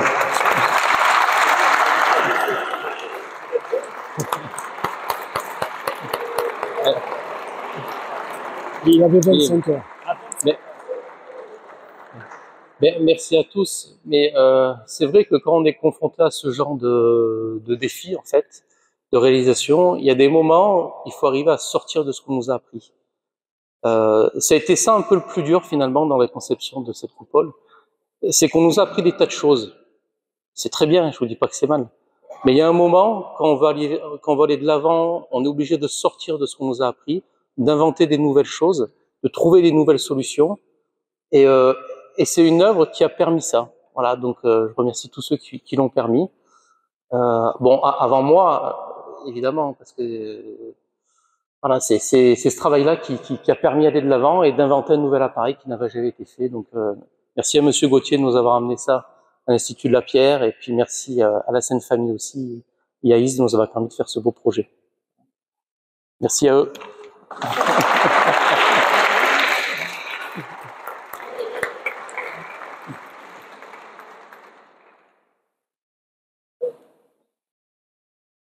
Votre question, non? Alors, on en profite pour regarder travaux pratiques, applications. Ce dont on a parlé, peut-être ce matin, ou peut-être un peu cet après-midi. Vous voyez ici la structure, l'ambiance de cette nef, c'est une ambiance intérieure, il n'y a pas d'ouverture directe sur l'extérieur. Et les seuls points d'éclairage naturel, ils viennent, à part le pinceau de lumière directe de l'œil du dôme, ils viennent des deux absides. C'est-à-dire que pour le chrétien, ça veut dire que pour le chrétien qui est ici dans cette église, la lumière nous vient du baptême et de l'Eucharistie. Voilà, c'est ça le plus important et le principal qui est vécu et qui est mis en œuvre et qui est pas seulement illustré, mais qui est mis en œuvre ici. Et vous avez donc fait exceptionnel, on le rappelle aussi pour l'Office du tourisme qui est riche d'un patrimoine ici, et il faut savoir que c'est un patrimoine exceptionnel, autant avec Beauvoir, d'autres chapelles dans les environs, et Sainte-Famille, excusez-moi du peu, mais il faut le savoir, et pas en avoir honte. Et il y a vraiment des éléments exceptionnels ici, dont en particulier des particularités comme le travail de réception ici, qui est le baptistère, le travail de réception. Normalement, il ne reste pas sur place, les travaux de réception. On ne les laisse pas sur place. Ils sont emportés dans la maison du compagnon. Et les travaux d'adoption, ici, sous le tabernacle, il y a 5 vis, mais je crois qu'il n'y a que 4 travaux d'adoption. Hein. Il y en a 3. Il y a 3 travaux d'adoption. 3 travaux d'adoption, voilà. Ce sont les 1, 2, 3, 4, 5, 6, ce sont des vis. Ce sont des vis. Et celle qui est sous le tabernacle, vous voyez, elle est très tendue, très aplatie. Elle rappelle bien la vis du pressoir à huile qui était l'ancienne chapelle de la Sainte Famille ici. C'est pour ça qu'on a voulu garder cette mémoire du pressoir à huile, mais c'est le Saint Pressoir, c'est le pressoir sous lequel a été mis le Christ, hein, c'est le Saint Pressoir. Et voilà, donc c'est mémoire du pressoir, et en même temps c'est toute la symbolique de la spirale, la rotation du cercle et l'ascendance, la spirale ascendante, de l'élévation. Il y a donc toutes ces particularités. Et une petite particularité à propos du baptistère, on a parlé mais on n'a pas insisté dessus, c'est un baptistère grand, vous voyez, fait presque 1 mètre, 90 cm je crois, de mémoire, de côté, hein, l'octogone de la cuve du baptistère. Et à côté, vous voyez, derrière l'église, enfin les Istréens connaissent, il y a encore un octogone dans lequel on peut descendre pour les adultes, pour pratiquer le baptême tel qu'il se pratiquait comme l'icône le représente dans le Jourdain avec le Christ par Jean-Baptiste, en immersion complète. Et chez les bébés, on peut les baptiser en immersion complète, comme certains, dont Galahad, hein, voilà, qui a été baptisé ici. Nos enfants ont grandi avec le chantier, les enfants de Franck et les miens ici.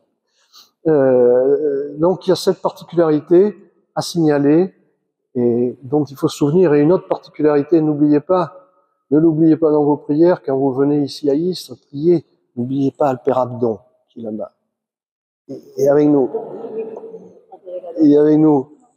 Je sais pas, c'est peut-être ce matin que j'ai dit, je le répète, moi, pour ma part, je considère que le Père Abdon est en odeur de sainteté. que c'est un saint homme. Cet homme est un saint. Voilà. Donc, mais beaucoup après la construction. affirmatif, exactement. Donc pour ceux qui n'étaient pas là, à quoi reconnaît-on un saint? Je résume, je répète. Eh bien, notamment, entre autres choses, qu'il exauce vos vœux, les miracles, quand on lui demande. Et souvenez-vous, le Christ n'a jamais fait aucun miracle qui ne lui ait pas été demandé. Tous les miracles n'ont été faits que sur demande. Toutes les guérisons ne sont faites que sur demande. Demandez, vous recevrez. Donc, est-ce que vous lui avez demandé quelque chose déjà à Abdon?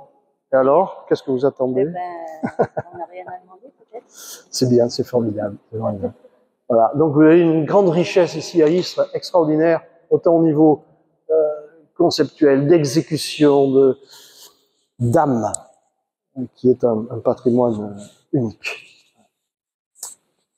Des questions? Il n'y a pas de questions bêtes? Il n'y a pas de questions naïves? Non, c'est pas vraiment une question, mais c'est juste parce que c'est quelque chose dont on a parlé ce matin, et là, ça on les a sous les yeux. Les circulistes. Notamment dans la chance qui soit éclairée, ce sont des cas capitaux. Je vais dire un mot par rapport aussi à leur gravure. Oui, alors sur la symbolique des gravures, ce sont les 4 évangélistes. Ils ont été taillés, donc c'était un peu le soir et puis un peu le samedi. C'est de la gravure, hein. C'est des chapiteaux qui sont faits en gravure. Donc il y a très peu de relief, ils sont taillés sur 1 centimètre ou 2 maximum de profondeur. C'est pour ça qu'on les voit pas beaucoup, on est obligé de les éclairer pour bien les voir. Voilà. Après sur la symbolique, je vais vous laisser la parole, peut-être Monsieur Gauthier, vous serez plus à même que moi de parler des 4 évangélistes. Oui, les 4 évangélistes, le tétragramme, le tétramorphe, pardon, les 4 évangélistes qui sont... Qui peut me citer les 4 évangélistes? Ah, pas tous ensemble.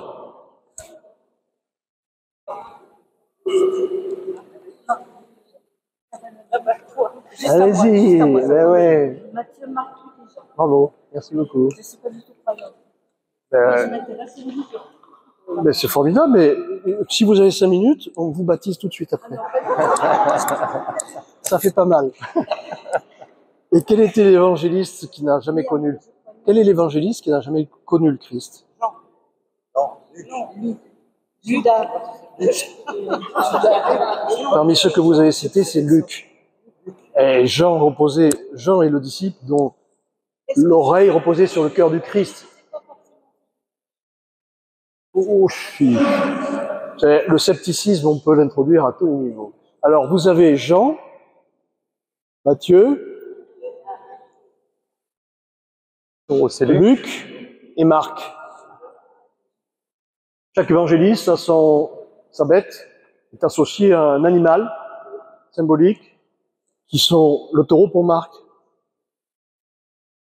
On a Matthieu, c'est le bœuf, le lion pour Marc, le bœuf pour Matthieu, l'ange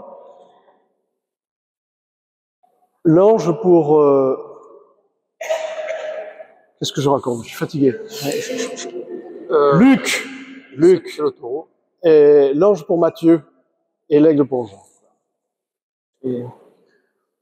Oui, alors cette symbolique des 4 évangélistes, on le retrouve sur toutes les églises. Hein. Bon, il n'y a pas une église où je vais où je ne retrouve pas les 4 évangélistes qui sont sculptés sur une gargouille. En général, c'est sur les clochers. Il y a toujours l'archange, le taureau, l'aigle et le lion qui sont soit sous forme de gargouille ou sinon qui sont gravés ou taillés sur les églises, tout partout. Hein. Après, au départ, ce qu'il faut voir, c'est qu'il y avait plus d'une vingtaine d'évangiles qui existaient et il y en a eu que 4 qui ont été sélectionnés comme étant les meilleures porteuses du parole du Christ. Hein. Voilà, donc ce sont les 4 évangélistes principaux. Voilà, mais il y en a eu d'autres. Monsieur Louis. Alors, une question de curiosité. Comment vous allez faire après le lustre? J'ai cru un peu que vous l'avez assemblé en lustre sur votre évangélisme, et surtout, comment vous avez fait pour le monter là-haut avec ces fameux tirades? Alors, je vais vous laisser la parole parce que je n'y étais pas. Je n'y étais plus quand on a fait le lustre. Je comprends la question, s'il vous plaît. l'église au tout début de l'église. Oui, pourquoi elle n'est pas ronde au lieu d'être ovale? Pourquoi elle n'a pas des pieds droits sous la coupole et sous la voûte? Ouais, on peut se dire pourquoi elle n'est pas différente de ce qu'elle est. Ben, parce qu'elle est comme elle est, et qu'elle est comme les maîtres d'ouvrage l'ont voulu, et comme la maîtrise d'œuvre a pu le réaliser, les entreprises ont pu le réaliser. Parlez fort. Oui, elle est comme elle est. Pourquoi elle n'est pas différente? Ben, parce qu'elle est comme ça.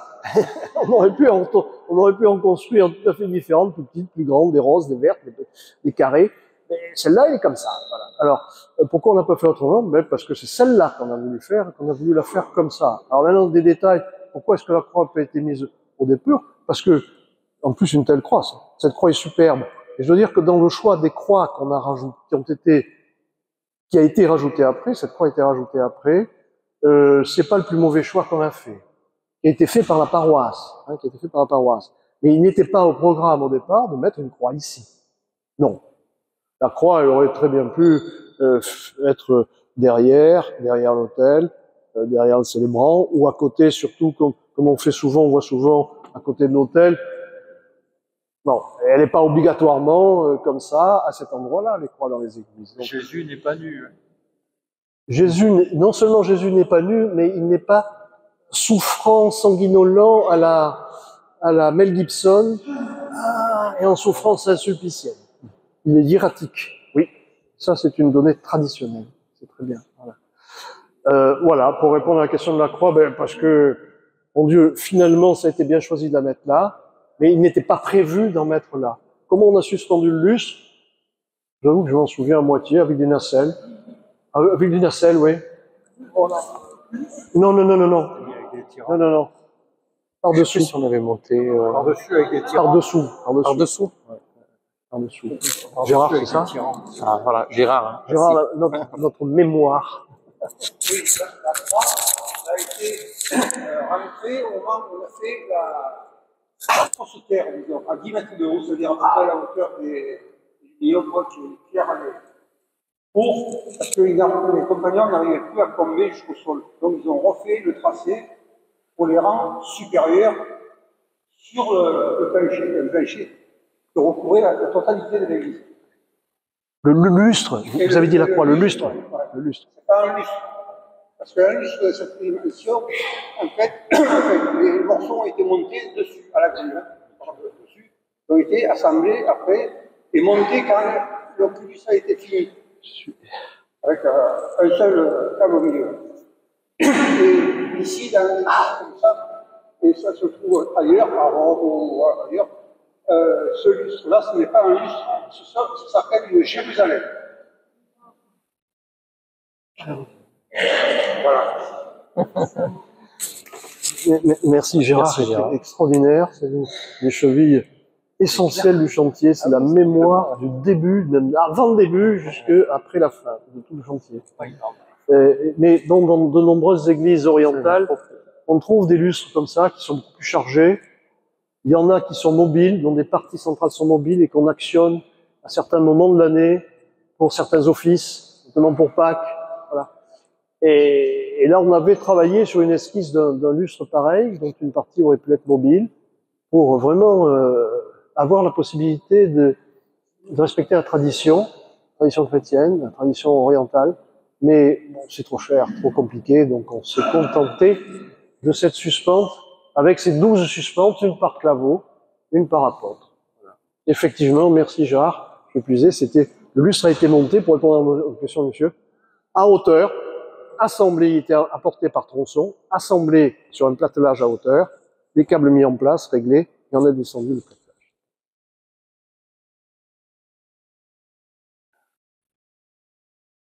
Question. Hier soir, vous avez joué à la réunion. Alors il y a aussi un morceau de bravoure qui est absolument extraordinaire. Non, c'est la chaux. Et qui est une belle signature, sans lettres. C'est l'autel. Ça, c'est le travail personnel de Franck. J'ai trahi sa signature.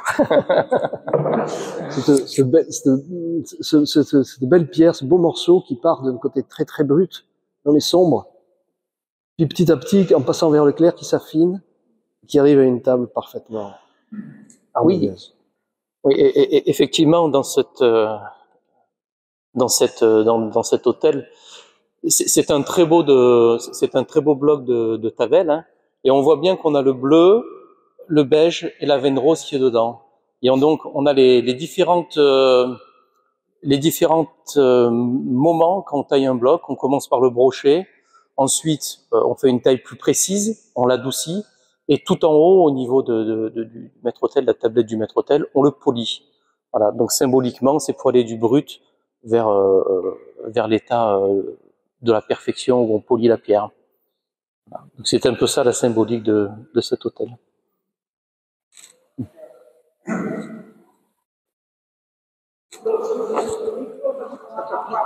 Cette pierre, quand on l'a trouvée, en fait, c'est une pierre qui était presque mise au rebut parce qu'elle avait un poil travers. Et donc, quand on l'a trouvée, ça nous a rendu service pour la bonne raison que en le taillant, la flamme rouge que l'on voit comme ça, elle fait un cercle dessus qui rappelle la consécration de l'autel quand on allume les huiles. D'accord. Je me souvenais plus, mais sans doute. Voilà.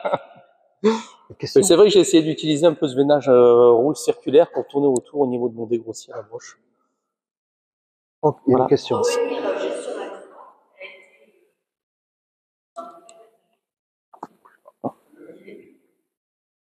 Voilà. Gérard. C'est notre dernier président de la Sainte Famille, qui était un industriel de la zone d'accord debout, qui travaillait pour zone de fosse, tout ça là, qui a pris en charge la découpe que vous voyez. Micro. Au milieu, la partie centrale. Et les rayonnements, tout ça, après, ça a été ajouté des morceaux. Ça a été découpé à l'eau sous pression en Espagne. En France, on n'aurait pas fait une bonne finition.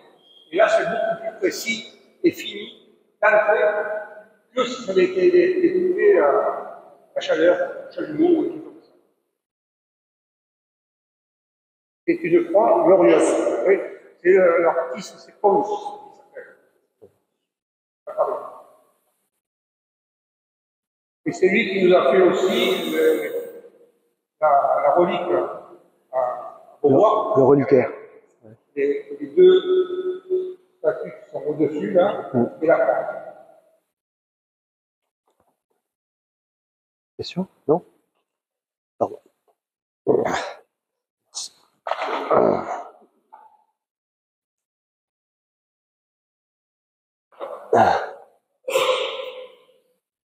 Vous avez des questions encore ou on a fait le tour? Bon. Je crois que... Voilà. Moi, de la fin, il y a beaucoup de questions. Ah oui. Ah, mon Dieu. Mon Dieu, pardon. Alors, on les a oubliés, c'est pour la cloche. La vraie cloche, c'est moi. On a prévu... Non, la maquette est en haut, pardon. Sur la maquette, c'est visible, on a prévu un clocher, mais qui est très discret, et qui est en tête de ce voile courbe. Donc, il y a, dans cette construction, il y a une partie en pierre courbée, en volume, et des parties verticales, parfaitement verticales. Et parmi ces parties verticales, il y en a qui sont droites, c'est le narthex, il y en a qui sont courbes, celle-ci, et celle-ci, des voiles courbes, verticaux, mais courbes. Alors, en haut de ce voile courbe ici, je vérifie si elles sont toujours là, oui, il y a une espèce de casier à bouteilles. Alors, au début, quand on a montré à Moquette, on dit, qu'est-ce que c'est que ce casier à bouteilles, là? Bon, mais c'est une référence, on en voit dans des églises rustiques, même chez nous, dans la Haute-Provence, des sortes de casiers à bouteilles, des clochers très rudimentaires. Alors, on a voulu, là-haut, réserver l'espace d'un clocher pour des cloches, mais de façon très rudimentaire et discrète. On n'a pas voulu manifester, pourtant, dans une église, le clocher, c'est celui qui manifeste la présence de l'église. Je suis là. par le signe et par le son. Ding, ding, ding, ding. Alors là, on a voulu rester très discret par rapport à Notre-Dame de Beauvoir. Parcours comparé, visite comparée entre les deux églises, on aurait dû commencer par ça. Il y a un lien historique, il y a un lien de pratique paroissiale, pastorale entre ces deux églises, et il pourrait y avoir un jour un lien au travers des cloches. C'est-à-dire que on n'a pas voulu faire un clocher qui domine, soit plus haut, il reste discret par rapport à Beauvoir, et on avait prévu et mis le souhait que ce clocher-là soit en harmonie avec le clocher de Beauvoir. Oui, c'est très précis, c'est très difficile. L'art campanaire est un art très, très, très difficile et très, très fin. Hein. On trouver l'harmonique pile d'une cloche par rapport à d'autres. Quand on a un clocher, on ne fait pas comme ça, quoi. Voilà. Donc, il y a la place, c'est prévu, mais pour le moment, c'est pas encore fait. Voilà. Mais il y a ce lien entre la Sainte Famille et Notre-Dame de Beauvoir par les cloches et par le respect de la fille par rapport à la mère, en restant plus discret. Voilà.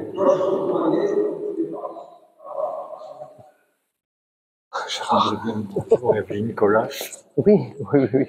Quand je la verrai, voilà. Les cloches ne sont commandées d'ici. Oh ben, si je la revois. De là où on Je ne sais pas quand c'est que je la reverrai maintenant. Hein. Il y a une antenne sur le côté, et par vision directe, par radio, on commande la cloche. c'est commandé la cloche d'ici. Voilà. Il y a différents trucs comme ça, Voilà. Je ne sais pas si c'était autorisé le baptême. pour faire n'importe quel un piano, Si. faire la sonnerie que l'on veut. Ah oui, bien Donc sûr. c'est de la continuité, mais on a voulu faire quand même, comme on disait, garder. Ah, je sais pas, non. Je pourrais pas, non, je sais pas. Mais c'est aussi le clocher de la Sainte Famille. On par radio. Et il y a tout ce qu'il faut là. Il y a des câbles qui sont tirés, il y a l'armature, comme je disais, la dire bouteille là. Et au-dessus de ce mur là, il n'y a plus qu'à acheter les cloches. Ah. Il n'y a plus qu'à financer les cloches. On va passer un panier. Voilà, on va perdre du monde là. Hein. Perdre du monde là. Père Arnaud. Père Arnaud. Je rigole. Merci déjà. C'est une mauvaise blague. D'abord, la question des cloches, au-delà de toute la symbolique. Le Père l'a dit, il y a tous ces liens, et Gérard vient de le confirmer. Quand vous êtes dans cette église, nous n'avons pas besoin d'aller à Beauvoir et vice-versa. Il suffit d'activer dans des gens ici, dans cette rue, qui est discret derrière le baptistère, pour que nous ayons la cloche. Donc, vous décommandez à cette famille. Quelque chose qui sonne à Beauvoir sont commandés à partir d'ici. Voilà, c'est le lien qu'il faut savoir de Dieu, c'est que c'est ici on commande tout, et tout peut sonner à Beauvoir, premièrement. Deuxièmement, il y a ce côté majestueux lorsqu'on rentre dans cette église, et parfois ça donne l'impression que nous sommes tellement ensemble qu'on n'arrive pas à s'écouter. Voilà, donc on ne sait pas, est-ce qu'il y a une disposition, une manière de se placer que nous n'arrivons pas à gérer, et que peut-être vous maîtrisez mieux entre l'autel et nous qui sommes ici. Parce que parfois, quand je confesse là, parfois certains me disent on vous écoute là-bas. Je ne sais pas comment vous êtes là, peut-être que nous n'arrivons pas à mieux nous disposer ou à mieux nous placer dans l'église qui célébrons et ceux qui chantent. Merci. Merci Père, oui effectivement. Mais comme je vous le disais tout à l'heure, l'acoustique est une chose très très complexe. Enfin, elle est très simple parce que c'est de la géométrie. Mais la géométrie ici est très complexe. Alors, pour arriver à le définir, il faudrait... Oui, c'est possible, ça doit être possible de bien l'établir. Et il faudrait faire des tests, des essais systématiques, faire une grille, faire des expériences, et méthodiquement, carré par carré, quadriller ça, et pour vérifier comment le son se propage. On l'a jamais fait encore. Il faudrait le faire, oui, ça serait intéressant, mais on n'a pas eu le temps de le faire. Et l'acoustique en circonstances de foule, elle est gérée par les enceintes à serveur. Et c'est vrai qu'en joie naturelle, il faudrait le faire. Il y a des endroits privilégiés où le son se diffuse bien, Des endroits où il se diffuse bien, mais pas au bon endroit. Et des endroits où ça se diffuse pas, où c'est absorbé. C'est très complexe parce que la géométrie est complexe. Il faudrait vraiment faire le test. Il faut rester attentif. Peut-être un jour, si on a l'opportunité de réunir une équipe et de dégager une petite semaine, de faire des tests systématiques. Je sais pas. Merci. Il reste encore des questions? Eh bien, écoutez, merci M. Gauthier. Exact. Le mot de la fin. Alors, le mot de la fin pour M. Montangon. Ah ben oui. Ah, bon. La fin de la journée. Je relancerai quand même pour annoncer. Fin de la journée. Oui, en plus, je vais faire aperçu le fragment de notre mémoire. C'est la même couleur que. Oui, c'est vrai.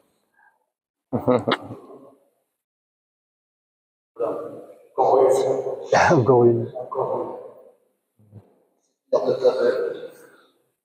Et c'est vrai que. Ouais. C'est vrai que sur la construction de ce chantier, il y a eu beaucoup de choses qui se sont bien passées. Bon, pas tout, mais quand on voit qu'on arrive à poser cette coupole en taillant qu'une seule pierre, qui est celle-là d'ailleurs, je peux vous le dire, ça reste quand même exceptionnel. En général, sur les chantiers, c'est toujours la galère, ça va pas. Enfin, en fait, là, non, on a posé, ça s'est bien passé du début à la fin, parce que il y avait des jeunes, des compagnons qui étaient motivés et qui avaient la foi pour ce projet, tout simplement. Voilà. Et ça fait toute la différence. Avoir cet état d'esprit de vouloir bien travailler, d'être en train de faire une œuvre qu'on sait qui ne sera pas refait d'ici tôt. Je pense qu'on a retrouvé cet état d'esprit dans lequel pouvaient être les constructeurs de cathédrales ou des églises d'abord. Hein. Et je me demande même si dans le compagnonnage, on n'a pas quand même un petit peu cette fibre qui nous est retransmise par le parcours qu'on fait, quoi. Voilà, c'est une question qui m'était venue à un moment. Oui, ça nous vient d'Iran. De Jacques. J'ai l'organisation du chantier du temple. Donc voilà. Et,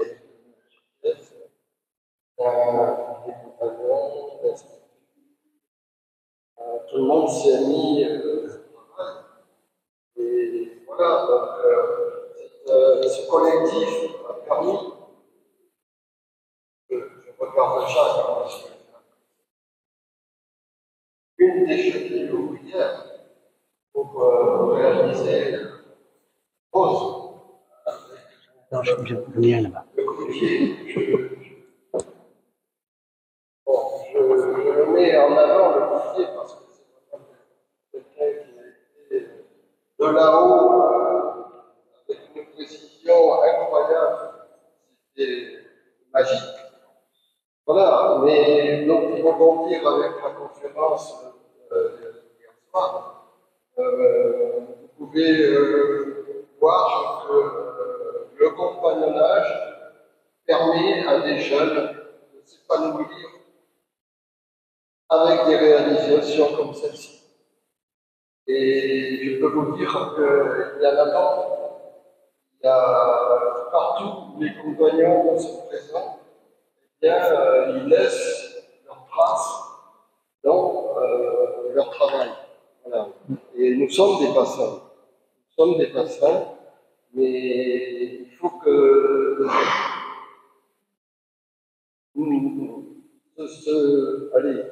ce niveau de passant, on doit transmettre à ces jeunes justement ce savoir-vivre, ce savoir-faire, parce que ça permet justement d'avancer et surtout de s'épanouir dans la vie, quoi, tout simplement. Et puis, quand on a la foi dans ce que l'on fait, eh bien, forcément, ça nous contient, et puis ça évite des dérapages, ça évite, voilà, on est occupé à des choses qui sont valeureuses. Voilà, donc Moi, comme je vous l'ai dit, hein, quand on est compagnon, ben, on l'est pour la vie. Et ce fameux chef-d'œuvre, et c'est le chef-d'œuvre de toute une vie, de chacun. Voilà. Et moi, je suis heureux, en tout cas, d'avoir pu participer à cette réalisation, qui est quand même unique, non seulement en France, mais une réalisation comme ça, il n'y en a pas eu d'autre. Hein. Voilà. Donc, c'est vraiment une réussite mondiale ici, à Istres. Alors,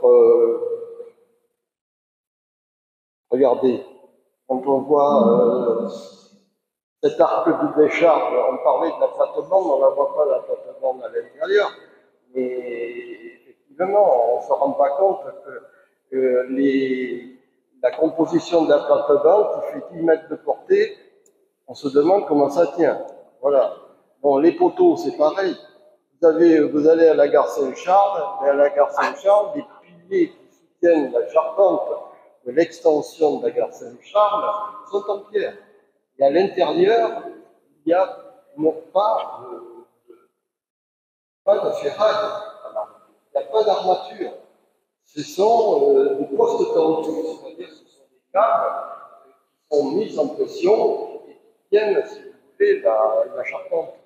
C'est extraordinaire. Et là, c'est dommage parce qu'aujourd'hui, moi j'ai calculé donc, on appelle ça des raidisseurs horizontaux ou verticaux, et on applique cette méthode de poste tendu qui n'est pas reconnue encore aujourd'hui par les nouveaux contrôles. Il faut se battre, moi je me bats. Nous avons un projet médiathèque à Saint-Nazaire, je me bats pour faire passer, rien à faire, il a fallu revenir encore avec. Donc, Père Jean dit, souffrir la pierre. Ouais. Et non seulement on fait souffrir la pierre, mais on fait souffrir le tailleur. Ouais. Voilà. En tout cas, merci de votre présence. Vraiment, nous avons été très honorés d'être invités à vous faire partager notre passion. Voilà. Oui, effectivement, un petit dernier mot. En France, on voit souvent des panneaux à l'envers dans les villages. Vous avez remarqué? Vous savez d'où ça vient? C'est les paysans qui les mettent à l'envers pour montrer que le monde marche à l'envers en France, tout simplement, hein, pour ceux qui ne savaient pas. Moi, je voulais juste avoir un dernier petit mot, c'était pour les jeunes qui sont là. C'était pour leur dire, n'hésitez pas à être ingénieux, n'hésitez pas à inventer des nouvelles choses. Il y a ce qu'on vous apprend et ce que vous créez. Voilà, n'hésitez pas à créer des nouvelles choses. On est dans l'ingéniosité, on est tous capables de ça. Il y a des moments où il faut sortir des sentiers battus pour inventer des nouvelles choses et le compagnonnage vous permet tout ça et vous le savez tous. Voilà. Merci à vous.